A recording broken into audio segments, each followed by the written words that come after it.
ആദ്യം തന്നെ ഒരു ക്വസ്റ്റ്യൻ ചോദിക്കാം. ഇതെന്തായാലും ഐ എം ഷുവർ ദാറ്റ് നിങ്ങൾ പറയുമെന്ന്. എങ്കിലും ചോദിക്കാം. സ്ത്രീകളെ സംബന്ധിച്ചിടത്തോളം സ്ത്രീകളിൽ ഏറ്റവും കൂടുതൽ കണ്ടുവരുന്ന ഏത് ടൈപ്പ് ഓഫ് അർബുദമാണ്, ഏത് അർബുദമാണ് ഏറ്റവും കൂടുതൽ കണ്ടുവരുന്നത്? അത് സ്തനാർബുദമാണ് അല്ലേ. അപ്പം ബ്രസ്റ്റ് ക്യാൻസർ ആണ് ഇന്ന് നമ്മുടെ ടോപ്പിക്ക്. അപ്പം ഇതിനു വേണ്ടി നമുക്കറിയാം ഏറ്റവും കൂടുതൽ ക്യാൻസർ പേഷ്യൻസ് വരുന്ന ഒരു സ്ഥലമാണ് RCC. RCCയിൽ ഫീമെയിൽ മെഡിക്കൽ വാർഡിലാണെങ്കിൽ ഒന്നുകിൽ അത് മേ ബി ഫീമെയിൽ ജനറൽ വാർഡായിരിക്കാം, അല്ലെങ്കിൽ ഫീമെയിൽ സർജിക്കൽ വാർഡായിരിക്കാം. ഇവിടെ എവിടെ എടുത്ത് നോക്കിയാലും അറ്റ്ലീസ്റ്റ് ഒരു 2-3 കേസെങ്കിലും മിനിമം ബ്രസ്റ്റ് ക്യാൻസർ കാണാം. കാരണം അത്രമാത്രം ഉണ്ട് ഫീമെയിൽസിലുള്ള ബ്രസ്റ്റ് ക്യാൻസർ. സോ അവിടെ നമുക്ക് ഇപ്പം നിങ്ങൾ കണ്ടിട്ടുണ്ടെന്നുണ്ടെങ്കിൽ ഒരേ ഒരു കേസ് നമുക്ക് എടുക്കാം. അപ്പം നമുക്കൊരു ഓക്കെ, ഈ വഴി നമുക്ക് അതിനെക്കുറിച്ച് പറയാം. അപ്പം ഞാൻ കണ്ട ഒരു ബ്രസ്റ്റ് ക്യാൻസറിനെ കുറിച്ചിട്ട് നിങ്ങൾക്ക് പറഞ്ഞുതരാം. Different types of breast cancer ഉണ്ട്, ഏതാണ്ട് സിവിയർ ഏതാണെന്നൊക്കെ മാറും. അപ്പം ഫസ്റ്റ് എടുത്തൊരു പേഷ്യൻ്റ് എന്ന് പറയുന്നത്, ആ പേഷ്യൻ്റ് ബ്രസ്റ്റ് ക്യാൻസർ ഉണ്ട്, പ്ലസ് നമ്മൾ മറ്റൊരു കാര്യം പഠിക്കുന്നതെന്ന് വെച്ചാൽ TNM ക്ലാസിഫിക്കേഷനാണ്. ട്യൂമറിൻ്റെ സൈസ്, നോഡ്, അതേപോലെ തന്നെ മെറ്റാസ്റ്റാസിസ് സംഭവിച്ചോ നോക്കുക. TX എന്ന് പറയുമ്പോഴത്തേക്ക് TX T0 ഉണ്ട്, അത് നമുക്ക് അസസ് ചെയ്യാൻ പോലും പറ്റുന്നില്ലാത്തത്, എവിഡൻസ് ഇല്ലാത്തത് എന്നൊക്കെ പറഞ്ഞ് ക്ലാസിഫൈ ചെയ്യുന്നുണ്ട്. അപ്പോൾ ഫസ്റ്റ് കണ്ട പേഷ്യൻറ്റിനെ സംബന്ധിച്ചിടത്തോളം പേഷ്യൻറ്റിന് ഇത് സ്പ്രെഡായിട്ട് ഓവറിയിലും കൂടാതെ തന്നെ യൂട്രസിലും ഓവറിയിലും വന്നെന്ന്. ദാറ്റ് മീൻസ് ഒരു ഡിസ്റ്റൻറ്റ് മെറ്റാസ്റ്റാസിസ് ആണ് സംഭവിച്ചത്. ബ്രസ്റ്റിൻ്റെ ഏറ്റവും അടുത്ത് കിടക്കുന്ന ഒരു ലോക്കൽ സ്പ്രെഡ് എന്നൊക്കെ പറയുമ്പോൾ അത് ലങ്സിലോട്ടെന്നൊക്കെ പറയാം. അത് ഡിസ്റ്റൻ്റ് ആയിട്ടാണ് സ്പ്രെഡായത്. കൂടാതെ തന്നെ ലിംഫ് നോഡിലും സ്പ്രെഡായിട്ടുണ്ടായിരുന്നു. ഇനി അപ്പോൾ ഈ ഒരു പേഷ്യൻ്റ് എന്ന് പറയുന്നത് കുറച്ചുകൂടി പാലിയേറ്റീവ് മോഡാണ് പറയുന്നത്. അടുത്തൊരു പേഷ്യൻ്റ് ഒരു 45 വയസ്സുള്ളൊരു ലേഡിയാണ്. അവർക്ക് ട്യൂമറിനൊരു ഫസ്റ്റ് സ്റ്റേജൊക്കെ ക്യൂറേറ്റീവാണ്. അങ്ങനെ 2-3 പേഷ്യൻസൊക്കെ ക്യൂറേറ്റീവായിട്ട് വന്നു കണ്ടിട്ടുണ്ട്. പിന്നെ വേറൊരു പേഷ്യൻറ്റിന് ബ്രസ്റ്റ് ക്യാൻസർ വന്നിട്ട് അതത് മെറ്റാസ്റ്റാസിസ് സംഭവിച്ച് സ്പൈനൽ കോഡിലോട്ട് വന്നതുമുണ്ട്. അങ്ങനെ നമുക്ക് ബ്രസ്റ്റ് ക്യാൻസറിനെ കുറിച്ച് ഒരു ഡിസീസ് ആസ്പെക്റ്റ് ഒക്കെ നോക്കാം. അതിൽ ഫസ്റ്റ് വൺ വരുന്നതാണ് ഈ പറയുന്ന ബ്രസ്റ്റിൻ്റെ അനാറ്റമി. നമ്മുടെ ചെസ്റ്റ് വോളിൽ അവിടെ പെക്ടോറസ് മസിൽ ഉണ്ട്. അതിൻ്റെ മുകളിലായിട്ട് കാണുന്ന ഫാറ്റി ലെയർ ഓഫ് ഒരു ഗ്ലാൻഡുലാർ ഫൈബറസ് ആയിട്ടുള്ള പാർട്ടാണ് ഈ പറയുന്ന ബ്രസ്റ്റ്. അപ്പോൾ ഇതിനകത്ത് എന്തുണ്ട്? ഫാറ്റി ലെയേഴ്സ് ഉണ്ട്. അതുകൊണ്ട് തന്നെ ഒരുപാട് മൾട്ടിപ്ലൈഡ് ഫാറ്റി ലെയേഴ്സ് ഒരു സോഫ്റ്റ് ആയിട്ടുള്ള ടച്ചാണ് ഈ പറയുന്ന ബ്രസ്റ്റിന് കൊടുക്കുന്നത്. മീൻസ് ഒരു സോഫ്റ്റ് ടച്ച് ഉണ്ട്. എക്സ്റ്റേണലി നോക്കുന്നെങ്കിൽ ഇവിടെ ഏരിയോളയും പുറത്തായിട്ട് നിപ്പിളുണ്ട്. ആൻഡ്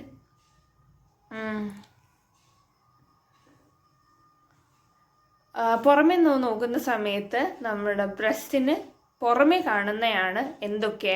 ഏരിയോളയും നിപ്പിളെന്ന് പറയുന്ന ഒരു നിപ്പിൾ എന്ന് പറയുന്നത് ചെറുതായിട്ട് പ്രൊജക്റ്റ് ചെയ്യുന്ന ഒരു കാര്യമാണ്. നമ്മുടെ കുഞ്ഞിന് പാല് കൊടുക്കുന്നതൊക്കെ ആ നിപ്പിളിലൂടെയാണ്.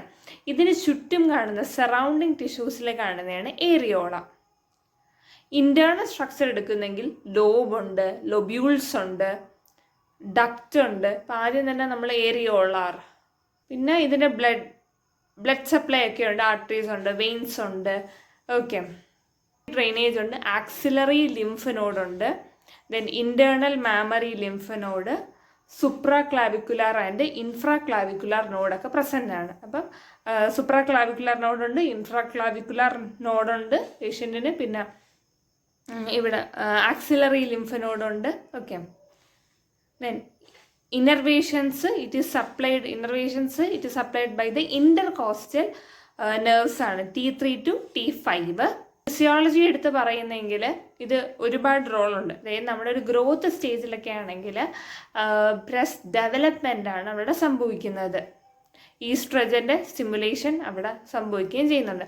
പ്രഗ്നൻസി സമയത്താണെങ്കിൽ ഈസ്ട്രജനും പ്രൊജസ്റ്ററോണും ലെവലൊക്കെ ഭയങ്കരമായിട്ട് ഹൈ ആണ് ഫ്രം ദ പ്ലാസെൻ്റ. അങ്ങനെ ഈസ്ട്രജൻ ഒരു ഡക്ടൽ സിസ്റ്റം പ്രോളിഫറേഷൻ കോസ് ചെയ്യും, പ്രൊജസ്റ്ററോൺ ആൽവിയോലയുടെ ഡെവലപ്മെൻറ്റ്.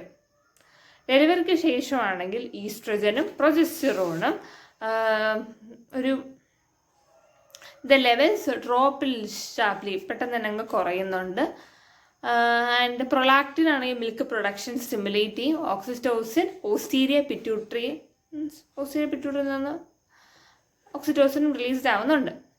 ഇനി മിൽക്ക് എജക്ഷൻ റിഫ്ലെക്സ്, കുഞ്ഞിപ്പം സിപ്പ് ചെയ്യുന്ന സമയത്ത് അമ്മയുടെ ബോഡിയിൽ നിന്ന് പാല് പുറത്തോട്ട് വരുന്നുണ്ട് അല്ലേ, because the sensory signals to the brain and ബ്രെയിനിൽ നിന്ന് തിരിച്ച് ഇൻഫോർമേഷൻ വരുമ്പോഴാണ് അങ്ങനെ സംഭവിക്കുന്നത്.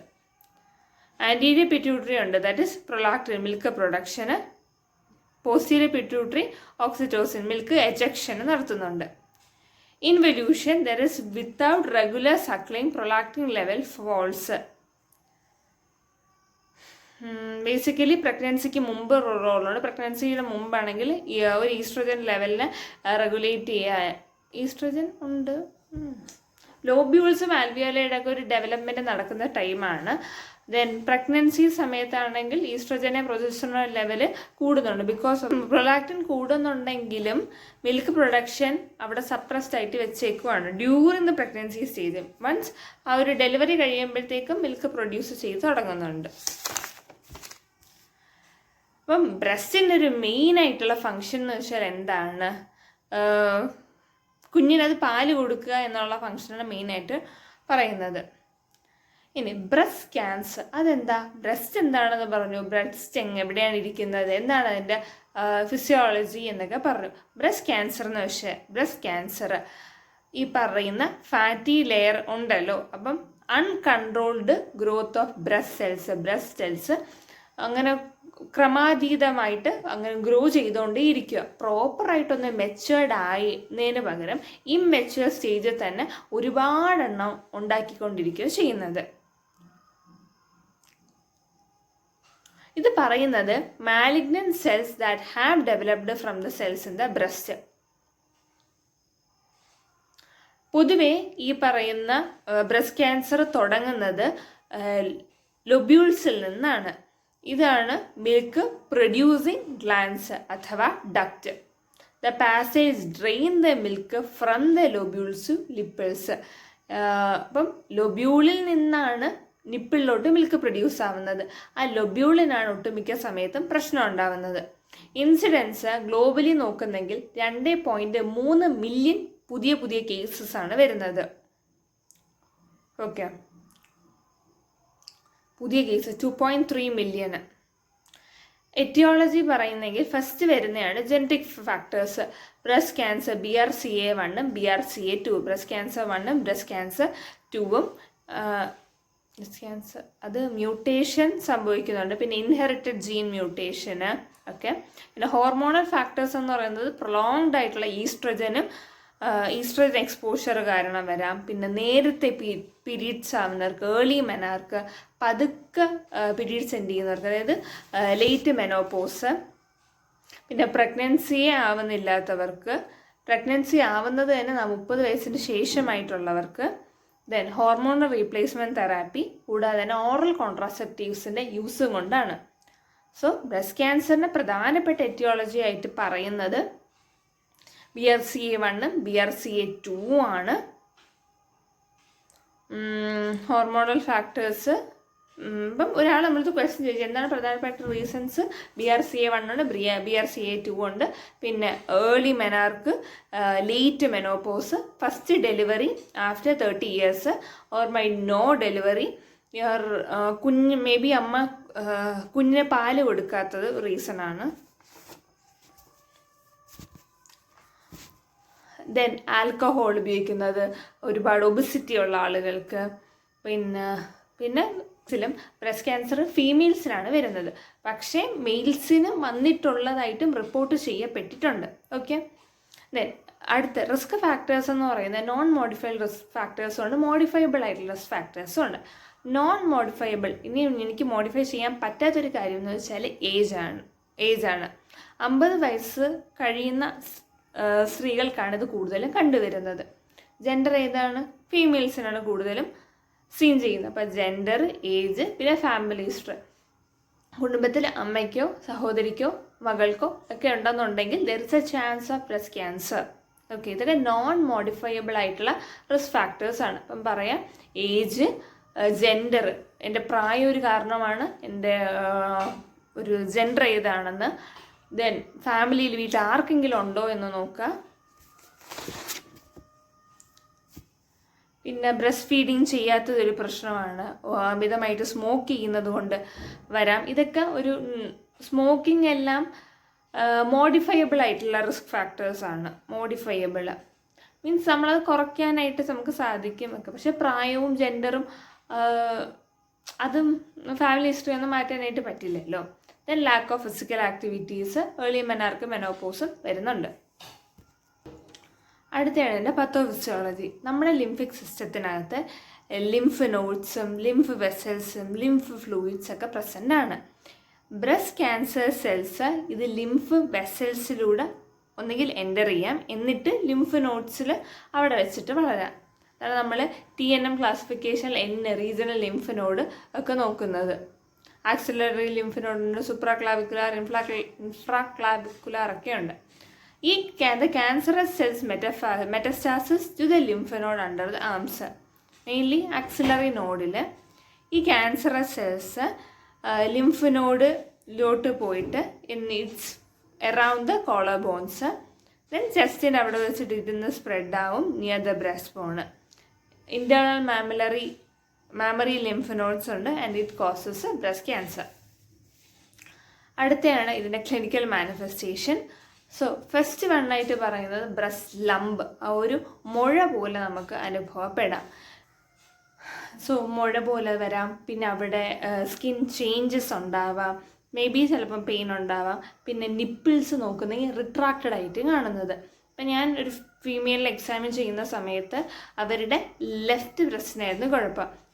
അവിടെ ഒരു നല്ല രീതിയിൽ മുഴ പോലെ കാണുന്നുണ്ടായിരുന്നു ആൻഡ് ആ സൈഡിലുള്ള നിപ്പിൾസ് റിട്രാക്റ്റഡ് ആയിരുന്നു. അപ്പുറത്തെ സൈഡ് ഞാൻ ജസ്റ്റ് ഒന്ന് കമ്പയർ ചെയ്യാൻ വേണ്ടി നോക്കിയപ്പോഴത്തേക്കും